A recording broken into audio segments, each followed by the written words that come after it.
12th जीव विज्ञान की कक्षा में आप सभी का स्वागत है। चैप्टर नंबर 7 जैव विकास ऑर्गेनिक इवोल्यूशन या विकास के बारे में बताया जा रहा था, जिसके अंतर्गत आपको लैमार्कवाद तथा डार्विनवाद को विधिवत समझाया जा चुका है। डार्विन का प्राकृतिकवरण का सिद्धांत, इसे हम डार्विनवाद के नाम से जानते हैं।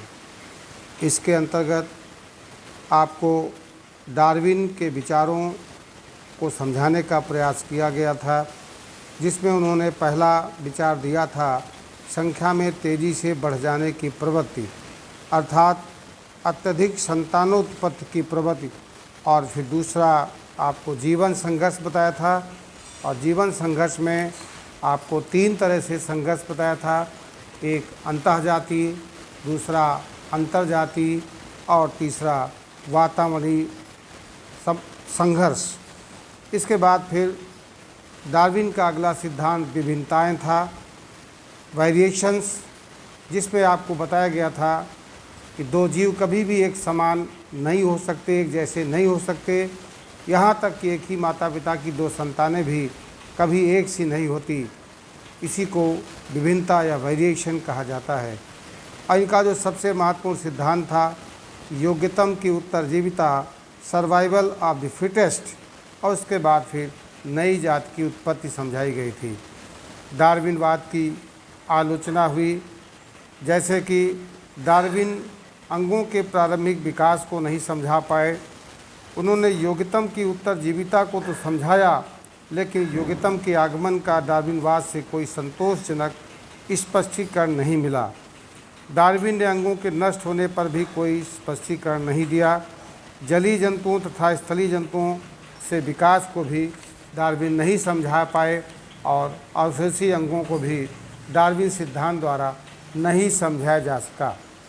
इस तरह से डार्विनवाद के बाद फिर नव डार्विनवाद, जिसे हम नियो डार्विनिज्म के नाम से जानते हैं, ये सिद्धांत आया, जिसे हम जैव विकास का आधुनिक संश्लेषणात्मक सिद्धांत के नाम से जानते हैं। यहाँ तक आपको समझाया जा चुका है। इसके बाद फिर अगला सिद्धांत आया उत्परिवर्तनवाद, जिसे हम थ्योरी ऑफ म्यूटेशन के नाम से जानते हैं। आइए जानते हैं कि उत्परिवर्तनवाद क्या है और उत्परिवर्तनवाद के द्वारा जैव विकास को किस प्रकार से समझाया गया है। जैसा कि आपको पीछे बताया जा चुका है कि जैव विकास के सिद्धांत के अंतर्गत पहला लैमार्कवाद था, दूसरा डार्विनवाद था और तीसरा उत्परिवर्तनवाद। अब आपको उत्परिवर्तनवाद के बारे में समझना है। उत्परिवर्तन, इसे इंग्लिश में म्यूटेशन कहा जाता है। इस शब्द को सबसे पहले हॉलैंड के वैज्ञानिक ह्यूगो de Vries ने दिया था। इन्होंने सांध्य प्रिमरोज, इसे इवनिंग प्रिमरोज कहा जाता है, और इसका बॉटनिकल नेम आइनोथीरा लैमार्कियाना है। इसी पादप पर इन्होंने कई सारे प्रयोग किए, और इन्हीं प्रयोगों के आधार पर उत्परिवर्तनवाद को समझाने का प्रयास किया और बताया कि उत्परिवर्तन क्या होता है। de Vries ने उत्परिवर्तन शब्द का प्रयोग स्वतः जनित आनुवांशिक उत्परिवर्तनों, अर्थात स्पॉन्टेनियस इनहेरिटेबल चेंजेस के लिए किया, जो अकस्मात उत्पन्न होते हैं। इस परिवर्तन में ऐसे लक्षणों में परिवर्तनों को शामिल नहीं किया जाता जो जीन पुनर्योजनों द्वारा उत्पन्न होते हैं। de Vries ने 54,343 पादपों में 834 पर उत्परिवर्तनों का परीक्षण किया था। उत्परिवर्तन पर वैज्ञानिक अध्ययन 1910 में तब प्रारंभ हुआ जब थॉमस एच मॉर्गन ने लाल नेत्रों वाली ड्रोसोफिला मक्खी, जिसे हम फ्रूट फ्लाई कहते हैं, के संग्रह में कुछ सफ़ेद नेत्र वाली नर ड्रोसोफिला उत्परिवर्ती मक्खियों को देखा। वैज्ञानिकों ने जीव जातियों में कुछ ऐसे लक्षण देखे जो पीढ़ी दर पीढ़ी वंशागत न होकर अकस्मात ही पूर्ण विकसित दशा में जातियों में उत्पन्न हो जाते हैं तथा इसके बाद ये लक्षण प्रजाति में वंशागत होते रहते हैं। डार्विन ने इस प्रकार के लक्षणों को उस समय नवोदय प्रदर्शन या स्पॉट्स का नाम दिया था, जबकि बेटसन ने इन्हें विच्छिन्न विभिन्नता या डिसकंटिन्यूअस या साल्टेटरी वेरिएशन के नाम से कहा था। ह्यूगोविच ने आलू के खेत में सांध्य प्रिमरोज की 2 स्पष्ट किस्में देखी। इन 2 किस्मों में जंगली पादपों में तने की लंबाई एवं रंग, फूलों की आकृति एवं रंग तथा पत्तियों की आकृति में परस्पर स्पष्ट विभिन्नताएं थीं। इन विभिन्नताओं वाले पादपों को कई पीढ़ियों तक अपने बगीचे में उगाने पर इन्होंने देखा कि दोनों प्रकार के पादप शुद्ध नस्ली अर्थात प्योर ब्रीड थे, अर्थात इन पादपों से इन्हीं के समान संतति पादप उगे। इन पादपों की विभिन्नताएं आनुवांशिक सिद्ध हुई। दोनों प्रकार के पादपों से प्राप्त अगली पीढ़ियों के पादपों में उन्होंने कई लक्षणों में अचानक पैदा हुई विभिन्नताओं को देखा। इन विभिन्नताओं के आधार पर प्राप्त नई किस्मों के पादपों को उन्होंने मूल जाति से विकसित बताया। उन्होंने इन 8 नई प्रजातियों को प्राथमिक जातियां या प्राइमरी स्पीशीज़ के नाम से जाना। आइए जानते हैं कि उत्परिवर्तन क्या है और यह कितने प्रकार का होता है और उत्परिवर्तन का जैव विकास में क्या संबंध हो सकता है। तो लैमार्क और डार्विन के बाद एक नया सिद्धांत जो उत्परिवर्तन आया, जो कि लैमार्क और डार्विन के सिद्धांत से पूर्णतया भिन्न है। ह्यूगोविच ने 1901 में उत्परिवर्तन का सिद्धांत जैसा कि बताया सांध्य प्रिमरोज या इवनिंग प्रिमरोज, जिसका बॉटनिकल नेम आइनोथीरा लैमार्कियाना होता है, उसके अध्ययन करते समय देखा। इन्होंने इसकी स्पष्ट किस्में देखी। दोनों किस्मों के पौधों में तने की लंबाई, रंग, पुष्पों की आकृति और रंग तथा पत्तियों की आकृति में स्पष्ट विभिन्नताएं थी। डिब्रेज ने इन दोनों जातियों पर कई वर्षों तक कार्य किया और पाया कि यह शुद्ध नस्लें थी। इसके बाद इन्होंने इन सब को मूल जाति आइनोथीरा लैमार्कियाना से विकसित नई जातियां बताया। इन सभी 8 जातियों को इन्होंने स्पष्ट नई जाति का बताया और जातियां इस प्रकार से हैं। पहली जाति आप अपनी स्क्रीन पर देख सकते हैं, आइनोथीरा गिगास। यह प्रजाति यूनिंग प्रिमरोज की अधिक प्रबल और सुदृढ़ तने वाली थी। दूसरी जाति आइनोथीरा रब्बरी नर्विस। इन्होंने इस जाति पे देखा कि इनका तना पतला तथा सकरी पाली और सफ़ेद पत्ती युक्त थी। तीसरी जाति इन्होंने आइनोथीरा नेरिएला पर देखा। आइनोथीरा नेरिएला में देखा कि इसके सभी पौधे बौने थे। और अगली प्रजाति आइनोथीरा लेविफोलिया को देखा कि इन पौधों की पत्तियां चिकनी और चमकीली थी। आइनोथीरा ब्रेविस्टाइलिस एक अगली प्रजाति थी और इस प्रजाति में देखा इसमें छोटी वर्तिका युक्त फूल थे। उसके बाद फिर आइनोथीरा एल्बिडा, इन्होंने इस पर देखा कि आइनोथीरा एल्बिडा सफ़ेद पत्तियों युक्त थे। और अगली प्रजाति आइनोथीरा ऑवलांगा, इस प्रजाति पर इन्होंने देखा ये प्रजाति दीर्घवत पत्तियों वाली थी। और 8वीं प्रजाति आइनोथीरा लाटा को देखा। इस प्रकार से देखा कि ये सभी प्रजातियां आइनोथीरा की ही हैं, लेकिन सभी प्रजातियों में स्पष्ट रूप से भिन्नता थी। और ये भिन्नता का कारण इन्होंने बताया कि इनमें अचानक से परिवर्तन होता है और इस प्रकार से अचानक होने वाले परिवर्तनों को ही इन्होंने उत्परिवर्तन का नाम दिया। डिब्रेज ने किसी जाति के पादपों में आकस्मिक रूप से होने वाले वंशागत परिवर्तनों को उत्परिवर्तन या म्यूटेशन कहा तथा प्रथम पादप जिनमें उत्परिवर्तन हुआ उन्हें उत्परिवर्तक या म्यूटेंट का नाम दिया। इस तरह से डिब्रिज के अनुसार जितनी भी जातियाँ, जो 8 जातियाँ आप अपनी स्क्रीन पर देख रहे हैं, इनमें विभिन्न लक्षण अचानक उत्पन्न हुए और ये लक्षण आनुवांशिक हो गए और उनकी आने वाली पीढ़ियों में प्रकट हुए। डिब्रिज ने इन नई जातियों को म्यूटेंट का नाम दिया और नए लक्षण की उत्पत्ति को उत्परिवर्तन कहा। और उत्परिवर्तन के कुछ प्रमुख लक्षण भी होते हैं। आइए जानते हैं उत्परिवर्तन के सिद्धांत के कौन कौन से मुख्य बिंदु होते हैं। पहला है जीवों में नई जातियों की उत्पत्ति डार्विन के प्राकृतिक चयन द्वारा उत्पन्न क्रमिक विकास के कारण नहीं बल्कि अचानक प्रकट होती हैं। ये इनका पहला सिद्धांत था। दूसरा बताया कि जिन जीवों में उत्परिवर्तन होता है उन्हें उत्परिवर्तक या म्यूटेंट कहा जाता है और यह म्यूटेंट प्योर ब्रीड होता है, अर्थात शुद्ध नस्ल वाला होता है। तीसरा बताया कि उत्परिवर्तन किसी भी दिशा में हो सकते हैं तथा उनमें प्राकृतिक रूप से चयन होता है, नेचुरल सिलेक्शन होता है।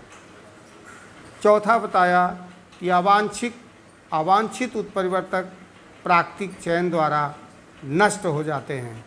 और पांचवा सिद्धांत दिया कि उत्परिवर्तन अपने आप में पूर्ण होते हैं तथा इनमें बीच में कोई अवस्था नहीं पाई जाती।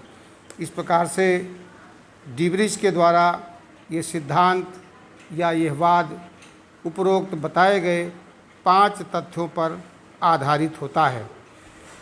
उत्परिवर्तन सिद्धांत की आधुनिक संकल्पना क्या है, आइए जानते हैं कि मॉडर्न कॉन्सेप्ट ऑफ म्यूटेशन क्या है, इसके बारे में भी जानना जरूरी है। T.H. मॉर्गन ने 1909 में इसी प्रकार के प्रयोग ड्रोसोफिला मक्खी पर किए, जिसे हम फ्रूट फ्लाई या फल मक्खी के नाम से जानते हैं। उन्होंने लाल नेत्रों वाली जात की आबादी में सफ़ेद नेत्रों वाली ड्रोसोफिला को देखा और इसी आधार पर उन्होंने उत्परिवर्तन के सिद्धांत को एक नया रूप दे दिया, जिसके अनुसार उत्परिवर्तन जीन्स या गुणसूत्रों में आकस्मिक, निरुद्देश्य, रैंडम तथा विच्छिन्न अर्थात डिसकंटिन्यूअस रासायनिक परिवर्तनों को कहा गया है। उत्परिवर्तन के आधुनिक स्वरूप की प्रमुख विशेषताओं को आप जान लें। उत्परिवर्तन वास्तव में 2 प्रकार से होता है। पहला कहलाता है कायिक उत्परिवर्तन, जिसे हम सोमैटिक म्यूटेशन कहते हैं, और इस प्रकार का उत्परिवर्तन जीव के जीवन काल में कभी भी हो सकता है। और दूसरा महत्वपूर्ण होता है जननिक उत्परिवर्तन, जिसे हम जर्मिनल म्यूटेशन के नाम से जानते हैं। इस प्रकार का उत्परिवर्तन युग्मकों के बनते समय या उसके परिपक्वन के समय होते हैं और वास्तव में ये वंशागत होते हैं और जैव विकास में अत्यंत महत्वपूर्ण भूमिका निभाते हैं। दूसरा, उत्परिवर्तन प्रभावी अर्थात डोमिनेंट तथा अप्रभावी अर्थात रेसेसिव दोनों प्रकार के हो सकते हैं। डोमिनेंट उत्परिवर्तन या प्रभावी उत्परिवर्तन तो तुरंत अभिव्यक्त हो जाते हैं, लेकिन अप्रभावी उत्परिवर्तन बाद में अभिव्यक्त हो सकते हैं। तीसरा महत्वपूर्ण पॉइंट्स है घातक उत्परिवर्तन अधिकतर अप्रभावी अर्थात रेसेसिव होते हैं और जीवों में अधिकतर जीन के एलील उत्परिवर्तन द्वारा बनते हैं। उत्परिवर्तन स्वतः भी हो सकता है तथा कुछ कारक जैसे कि रेडिएशंस अर्थात विकिरण, वातावरण तथा रासायनिक उत्परिवर्तक द्वारा भी उत्पन्न या प्रभावित हो सकते हैं। इस तरह से उत्परिवर्तन के कई सारे प्रकार में से कायिक उत्परिवर्तन और जनिक उत्परिवर्तन क्या है, इसके बारे में जाना। उत्परिवर्तन के कई सारे कारण हो सकते हैं। रीजन्स ऑफ म्यूटेशन की बात करें तो पहला कारण हो सकता है गुणसूत्रों की संख्या में परिवर्तन होने से गुणसूत्र समूह में उत्परिवर्तन हो जाता है। दूसरा कारण, गुणसूत्रों की संरचना स्ट्रक्चर ऑफ क्रोमोसोम्स में परिवर्तन से गुणसूत्रीय उत्परिवर्तन होता है। नर युग्मक बनते समय क्रोमैटिस के स्थानांतरण या विलोपन या उत्क्रमण आदि से गुणसूत्रीय उत्परिवर्तन होते हैं। तीसरा, गुणसूत्र पर उपस्थित जीन की स्थिति में परिवर्तन से जीन उत्परिवर्तन होता है। अर्थात हम उत्परिवर्तन को इस आधार पर भी ये कह सकते हैं कि गुणसूत्रीय उत्परिवर्तन और जीनी उत्परिवर्तन, इसे दो भागों में बांट सकते हैं। शरीर के आंतरिक भाग में अनियमित हार्मोन का स्रावण हो या उपापचयी क्रियाओं की त्रुटियां हो जाएं, तो उसके कारण भी उत्परिवर्तन हो सकता है। अनेक केमिकल्स और रेडिएशंस, खास करके एक्स किरणों से कृत्रिम रूप से उत्परिवर्तन पैदा हो जाता है। इस तरह से ह्यूगो डेबिज का उत्परिवर्तनवाद क्या है और ह्यूगो डेबिज ने उत्परिवर्तन को सर्वप्रथम किस पौधे में देखा था और उस पौधों में उन्होंने कितनी स्पीशीज़ देखी थी। पौधा वही था लेकिन उसमें अचानक परिवर्तन हो गए। कौन कौन सी स्पीशीज़ थी? ओइनोथेरा लैमार्कियाना जो उसकी मूल स्पीशीज़ थी, उसी से उत्परिवर्तन के द्वारा 8 अन्य प्रकार की जातियां उत्पन्न हुई और इन जातियों को उत्पन्न होने का कारण था अचानक होने वाले परिवर्तन। और फिर उत्परिवर्तन के प्रकार में आपने कायिक उत्परिवर्तन और जननिक उत्परिवर्तन के बारे में जानकारी हासिल की। अब आता है जैव विकास के संबंध में कुछ महत्वपूर्ण नियम हैं। आइए जानते हैं इन नियमों के बारे में। पहला नियम है एलन का नियम। छोटे छोटे पॉइंट्स हैं जो एग्जामिनेशन में पूछे जा सकते हैं। एलन का नियम क्या है? एलन ने बताया कि अधिकाधिक ठंडे प्रदेशों में रहने वाली जंतु जातियों में शरीर के खुले भाग जैसे पूंछ, कान तथा पैर आदि धीरे धीरे छोटे होते जाते हैं ताकि इनके माध्यम से ताप की हानि कम हो सके। ऐसा एलन ने बताया। क्या बताया? अत्यधिक ठंडे प्रदेश में रहने वाली जनजातियों के शरीर के जो खुले भाग हैं जैसे पूंछ, कान, पैर, ये धीरे धीरे छोटे हो जाते हैं और इसका कारण है कि इनके छोटे होने से इनके शरीर से ऊष्मा की हानि कम हो, जिससे ये अत्यधिक ठंडी में जीवित रह सके। दूसरा नियम आया बर्जमान का नियम। इन्होंने बताया कि ठंडे प्रदेशों के नियत तापी यानी वार्म ब्लडेड जंतुओं में शरीर अधिकाधिक बड़ा होता जाता है। और तीसरे वैज्ञानिक कोप ने एक नियम दिया। उन्होंने बताया कि जैव विकास के लंबे इतिहास में जंतुओं में शरीर के अधिकाधिक बड़े होते रहने की प्रवृत्ति रही है। और अंत में डोलो ने भी एक नियम दिया। डोलो ने बताया कि जैव विकास के समय लक्षणों में जो प्रमुख भेद हो चुके हैं वे दोबारा नहीं होते, अर्थात जैव विकास कभी भी उल्टी दिशा में नहीं चलता है। अर्थात जैव विकास केवल फॉरवर्ड डायरेक्शन में होता है, बैकवर्ड डायरेक्शन में कभी भी जैव विकास नहीं होता है। इस तरह से आज के इस ऑडियो नोट्स के माध्यम से चैप्टर नंबर 7 जैव विकास या ऑर्गेनिक इवोल्यूशन के अंतर्गत आपको लैमार्कवाद क्या है, डार्विनवाद क्या है और आज उत्परिवर्तनवाद क्या है, इसके बारे में समझाने का प्रयास किया है। अगले ऑडियो नोट्स के माध्यम से हम इस चैप्टर का, इस अध्याय का अगला पार्ट प्रेषित करेंगे। अगला पार्ट काफ़ी महत्वपूर्ण है, जिसके अंतर्गत आपको मानव विकास, ह्यूमन इवोल्यूशन के बारे में समझाएंगे। अब तक जो भी आपको समझाया जा चुका है इसे अपनी नोट्स कॉपी में अवश्य लिख लीजिएगा। इसके पहले आपको मैंने लैमार्क और डार्विन इन दोनों के अनुसार जिराफ का विकास कैसे हुआ है, दोनों के सिद्धांतों के आधार पर जिराफ के विकास को समझाया गया है। इसे भी अपनी नोट्स कॉपी में अवश्य लिख लीजिएगा। That's all. अगले ऑडियो नोट्स के माध्यम से हम ह्यूमन इवोल्यूशन के बारे में समझाएंगे। Thank you.